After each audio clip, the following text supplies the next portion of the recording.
5-6 دانې چاقوان ساتي په ډېر کې د چاقوانو کارګر ماشاءالله ډېر زیات دي.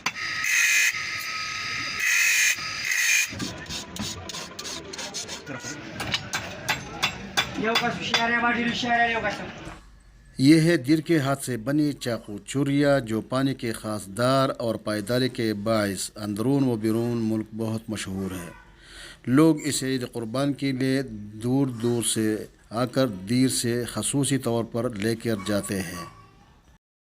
चूरियों के मुख्तलिफ वैरायटी होते हैं जो दीर में मुकामी तौर पर कारीगर तैयार करते हैं.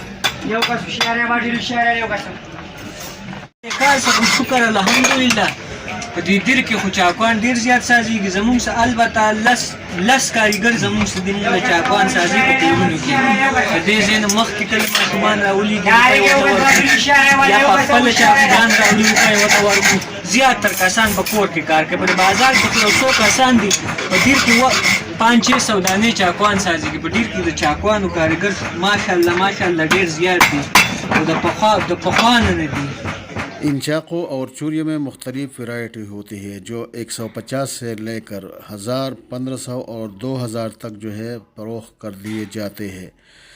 मुकामी कारीगर कहते हैं कि इसमें खसूसी तौर पर हाथ से बनाते हैं और इस ख़ास मेहनत की वजह से ये पूरे पाकिस्तान में मशहूर है.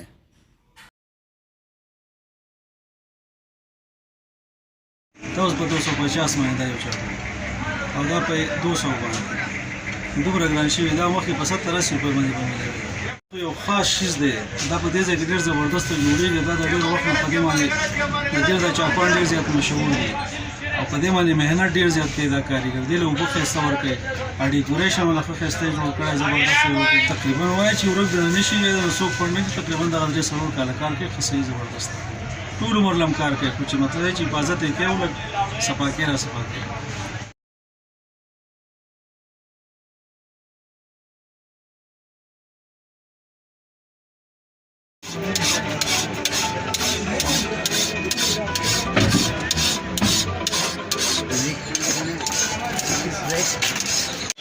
پچاس سالنوال دې وخته پورې دا کار کوو او دا زموږ د مشرانو د طرف نه موږ ته په وراثه کې پاتې شوی. کسان پکې دي هغوی وړي پېښور ته افغانستان ته یو ځای ته بل ځای ته وړي. دا تقریبا د 150 نه والا د 300-400 روپیو پورې چاقو غټ واړه پکې کوالټي پکې ښه نښه ورځ ګرانېږي او زموږ چاقو په ځای ولاړ لاغه نشي ګرانېږي. که تاسو خپل ریټونه سیوا کړي نه دي؟ نه جي موږ خپل ریټونه زاړه چې نه وي دغه کړه بیا خو یې سره څوک اخیستی نه شي.